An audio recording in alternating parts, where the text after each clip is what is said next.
Hello everyone, how's it going? It is me, Jack here, and welcome to episode 5, the series finale of the Bottom at Christmas challenge with Southampton. In today's video, you're going to see the final two league games of the season where we'll be taking on Aston Villa at home and playing Fulham away from home. After the last episode where we played Nottingham Forest and lost Wolves, I was quite downbeat. I thought after the red card sending off from Manning, we lost the game. I thought that's going to be it. We're down, dead and buried. However, if I was to tell you what happened in this game, you wouldn't believe it. We beat Liverpool away by 2-0, picking up 2 injuries in the process. Liverpool, by the stats, didn't really offer a lot in this game, and we were very clinical with our chances. 2 shots on target, 2 goals through Lozano's penalty, and Cameron Archer getting on the score sheet. Massive victory, which I thought might give us a massive lift. And if you can remember, the last episode we had 2 meetings with the players about morale, not feeling comfortable around the team, and the dynamics changed from very poor to good immediately after that, and it shows this kind of wishy-washy pendulum swing that can take place just by one victory. And even after the next 2 games where we lost 3-0 to Fulham and lost 2-1 to Brentford, sucker punch in that game where we lost in the 93rd minute, the dynamics is still average, so they're still feeling quite good. Still hate me for some reason, but the atmosphere around the place is quite good, as they know that it might only be one victory, one draw even, that could still keep us up and make this season successful. We're on 30 points, which is level with Ipswich, and as I say, we're 1 point behind Forest. You'd assume, well, you wouldn't assume because it's mathematically impossible. Fulham are safe, so it's going to be one of Ipswich, Southampton, or Forest. You would probably assume that Palace are down. They need to win the next 2 games and have been in bad form. Forest have also been in bad form, and I'd argue that actually maybe Ipswich Town are the favourites, but then again, they've got 2 huge fixtures in Chelsea and Manchester United to play. But their new manager bounce of John Eustace coming in to replace McKenna seems to be working. Forest are kind of in a slum at the minute. They've got Brentford on the final day away, and they've got to play Newcastle now, but they haven't won since February. Meanwhile, we're just inconsistent. We came in, didn't we, the Fulham game, and it's just been no real consistency, barring those 2 fixtures, Leicester and Ipswich. But we're still within a chance. After that Wolves game, I thought we're dead and buried, but one victory changes the complexion of it as we move on to Aston Villa at home. Let's just crack straight into this game. Best thing to let you know is that we've got no injuries at all, which is fab. This is going to be the lineup, though, that we're going to play today. Ramsdale in goal. The back 4 of Walker Peters, Bednarek, Howard Bellis and Charlie Taylor. Flynn Downs at CDM with Gonzalez and Lallana completing the midfield. Sugawara on the right, Lozano on the left and Antonio Sanabria up front. Picked him over Archer, even though Sanabria hasn't scored for us yet. I'm just thinking his last 5 games has been a bit more impactful, but Archer's ready and raring to go should he need to. Grombiek, who was the face of the last episode, has been poor since then, really, so he's dropped to the bench as well. But let's go. Let's submit this team and let's get into it. We know if we win this game, we could be out of the relegation zone. I think we've got to seek revenge. That has boosted the morale of the players tenfold. There's a desire within this team to stay afloat. I'm not in the business of making predictions. I want us to play well. We've won 1 out of our last 5 games. Everything is crossed that we can pick up a result today. If we lose and Forest win, we're down. So it's massive. It's absolutely massive that we keep an eye on Forest result and we just try and win. The bookies think Villa are going to win. We haven't got a chance according to them. Let's go. 1 minute in, there's already a highlight. Fantastic. Charlie Taylor on the left-hand side is looking to play through ball, but the pass is poor. And Matty Cash is able to dispossess us very easily. Kamara plays a hoof ball over to Marcus Rashford. What a player he was a few years ago. And he's shown us why he's been fantastic all season as he fires the ball past Aaron Ramsdale and gives the opposition an early lead. It's his 17th of the season. And one through ball has killed us. Walker Peters has been really poor, hasn't he? He's just been cut open there. It's a great strike on goal. Ramsdale beating at his near post. We trail already. We'll keep an eye out on their result. But for now, let's take a look at this highlight. Kamara can't clear the ball very well, and Lozano picks it up. He could get a ball back forward here to Sugawara, who is onside. Plays it across to Adam Lallana. The ball's deflected. It goes in, but Sugawara was in an offside position. We're down to 19th as a result of that goal as well, as Ipswich are currently level against Chelsea.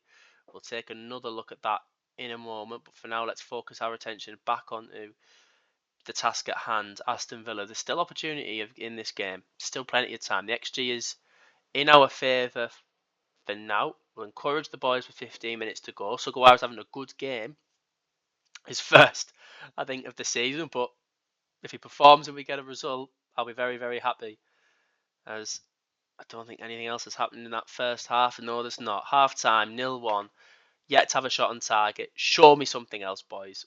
Show me something else. Show me that grit and that determination that you've shown against Liverpool. It was such a great game. The only thing I did differently there was where I played a balanced mentality, but we were away from home. Thought, I'm just going to do it, see what happens, and I couldn't believe it when we won the game. I could not believe it. I just thought after that Wolves game, even my morale was so low playing it just after I finished recording. I thought, what's the point? We're going to get battered. And then we won. But it means nothing at the minute, as we need to get something out of this game. We have the ball. Just take your time, boys. Don't rush it. Lallana, just steady yourself. Play it back to Bellis. Harwood Bellis. Taylor. He's on the left-hand side. Beats his man. Lozano fires. It's a Sanabria. Oh, shoots and is wide of the target. Big chance there from Sanabria. As I thought he was going to get his first goal of the season. We'll get to the 65th, and I was about to make changes, but I'm not going to. Let's continue the highlight. Lozano, keep the ball. Lozano, keep it. He has done. Gonzalez, Downs on goal, shoots, deflection. We're having chances here. Let's see if we can change it up. Archer's going to come on and make an impact for us, we hope. Lallana off maybe in the next 10 minutes if he's unable to make an impact, and we'll bring on Grombiek. Another highlight. It's all of us so far in the second half. Ball in. Archer Martinez isn't going to make the same mistake Muric did on YouTube. He's a world-class goalkeeper and he's able to easily claim that ball. McGinn to Ian Matson. Ian Matson finds Pau Torres. Pau Torres just holding the ball. Finds Rashford. Rashford, look, he's got the pace to beat a man. Daniel Marlin is even here as well. Lallana bit a good interception and we regain possession. Bednarek finds Walker Peters. Walker Peters, you have been absolutely gash. Rashford's through on goal again. Shoots, it's 2-0. Rashford has been amazing in this game. He has just been fantastic, and it's another goal again. It's another mistake from Kyle Walker-Peters. Get that man off the pitch. He's been shocking. So surprising that he's been as bad as what he has been. Let's just make two changes. Bree and Grombiek on. Let's just take a look around the grounds. Forest are drawing still. Ipswich Town are losing, so as it stands, goes to the final day of the season. As long as Nottingham Forest don't get a goal against Newcastle. We'll check again. 10 minutes to go. Forest still tied at 0-0. We could still do something here. Sugawara to Bednarek to Harwood Bellis. Downs. Just can't get out our own half now. Ramsey to Asensio. Another quality player that Aston Villa have got at their disposal. Taylor intercepts it but loses possession. Asensio cuts inside, and again both right back and left back have been exposed today, and it's a beautiful finish by Asensio to give Villa a 3-0 lead and to kill off our chances of getting anything from this game. Again, XG, stupid stat, telling us we've been the better side here today. Grombiek loses the ball to Ramsey. Concert, what's Concert going to do with it? Nearly loses the ball there to Lozano's interception. We win the ball back. Grombiek. There's no connection between ball and man, is there at all? It is wishy-washy. I've used that term already today, but it has been. Sugawara plays it to Gonzalez. Sugawara cuts inside. He's into the box. Grombiek shoots. Grombiek gets a goal back in the 89th minute. I don't think it's going to mean anything, but at least it's something.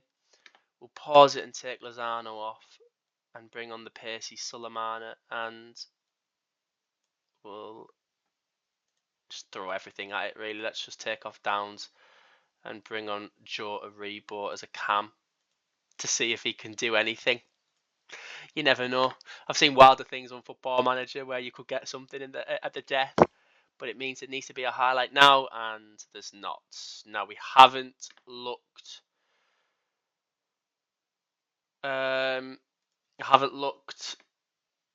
at what's happened at Nottingham Forest. We hope they've drawn. Oh, they've won it in the 94th minute. We're down. It's over. Murillo, 94th minute. It's beaten Newcastle. Oh, that's a killer. Ipswich are down as well, and they got a 91st minute. Actually, no, they're not down, are they? We're down. Relegated. It's happened. We have been relegated. The board have given us £27.5 million should we decide to continue this on. I don't even care that you think it was too harsh. You were harsh. And look who's leading it as well. Carl Walker-Peters. Get better at football. Oh, that's such a blow. That is such a blow. Well, we gave it everything. If you look at the second half of the season, still in the relegation zone. At least we picked up as many points as we could. 4 wins out of 18 is just not good enough, is it? Man, unfortunately, the signings we made didn't impact us in the way that we wanted to, and we have been relegated. I'll tell you what I'll do, guys. I'll play the Fulham game off camera, and we'll come back to try and sum up what's been an unsuccessful challenge. So then we've made it to the season review where we'll sum up the campaign. As you can see, we've actually finished 18th place, ahead of Ipswich Town and 3 points off Nottingham Forest, because on the final game of the season we were doing really well again, and unfortunately we conceded in the 95th minute to Ryan Sessegnon. His first of the season means that we only finished that game with a draw. And you know what? I think back now to this game here, where we were 2-0 up, conceded 2 and drew 2-1. I said, am I going to rue those 3 points drop, those 2 points dropped? But actually, if I'd have won that and beaten Fulham, we'd have survived. So yeah, I think we definitely are. Let's view the season review then, because it hasn't been the best of seasons. Sanabria got the best signing. I'd massively disagree with that. Gonzalez got a B. I think they'd be happy with that. I think he's got a relegation clause in his contract, which means he can go for like 13 million, which is slightly less than what we paid for him, but good player. He wasn't my signings. Grombiek wasn't my signing. Sugawara wasn't. Lozano's got a D because apparently we paid over the odds for him. However, I think if you go up next season, it's not really a bad option, is it? A bad payment. He was horrendous. Yeah, poor signing he was. 7 goals, and I think that is the story of the season, really. We just haven't scored enough goals. If I scroll down from the point in which we took over Fulham, the only wins we had were just 2-0, 1-0, 2-1s. There wasn't a game where we dominated a side. It's just consistently scrappy games that we just edged. Do you know what I mean? We haven't really truly dominated the game, and that's partly the reason why we were relegated this season. FA Cup, we got knocked out in the 4th round to Ipswich Town. I don't think that game has been played yet. The final, let's have a look. Final is Arsenal, Aston Villa. So it'll be nice if Aston Villa got a trophy there, as they're a very good side, but they'll be playing a difficult side in Arsenal. And the Carabao Cup, be competitive, we weren't involved in that at all. Win of the season was against Brentford in the FA Cup. Tells everything, doesn't it? Match to remember, 1-1 draw against Newcastle United. I disagree. I think biggest win and match to remember was the Liverpool game because it gave us hope that we'd survive. Sulemana got goal of the season. Should we watch it? I was in charge actually for it. Let's see if we can watch it then, because I don't think we did this game, did we? Watch goals. Can I see the final goal? Sulemana's goal. Yeah, let's click it then. Oh, it's a lovely finish into the corner. Just a bog standard finesse shot into the corner. We gained lots of money, as you'd expect from being in the Premier League. However, the reputation will stay the same, and this is the team of the season. Ramsdale in goal. It's so funny because I dropped him for the game against Fulham and played McCarthy, and he saved a penalty, which is unbelievable. Shows you, doesn't it? If maybe we didn't play Ramsdale and we actually played someone else, would we have had a better season? Walker-Peters, shocking right back. Stevens played 29 games this season, gets in there ahead of Harwood Bellis. Was all right for us, to be fair. Bednarek was okay. Manning, yeah, average. Flynn Downs was one of the better players this season with a 6.8 rating. Lallana was injured for quite a bit under my tenure. Did okay. Grombiak was one of the best players we had. Fraser, 6.55. DME. Sugawara was poor. Archer got 8 goals. In a side that didn't really create. I think in the Championship next season he'd do really, really well. Fans player of the season was Stevens. Young player was Will Smallbone. Just not even going to acknowledge that. Most assists, Carl Walker-Peters, which isn't very good. Southampton looked a class above in the first couple of months of the season. Really? They were 20th by Christmas. Yeah, I disagree. Anyways, we will finish it there. The expectation next season is to gain automatic promotion. Unfortunately, we will not be continuing this on because in the next episode, this is going on Thursday, on Saturday, we're starting a Bolton Wanderers Football Manager save where we're going to try and take a fallen giant into the Premier League. So I really hope you stick around for that. And can I just say thank you so much for being a part of this journey. I know it's only a 5-episode mini-series, but it's been super fun to do. And I hope you do stick around in the future for the upcoming content because I've really enjoyed this save and I can't wait to continue the journey on YouTube further. But if you have enjoyed this video and this save, please smash the subscribe button, like this video as well, and I'll see you for the start of a brand new series very soon. Take care, guys. Bye-bye.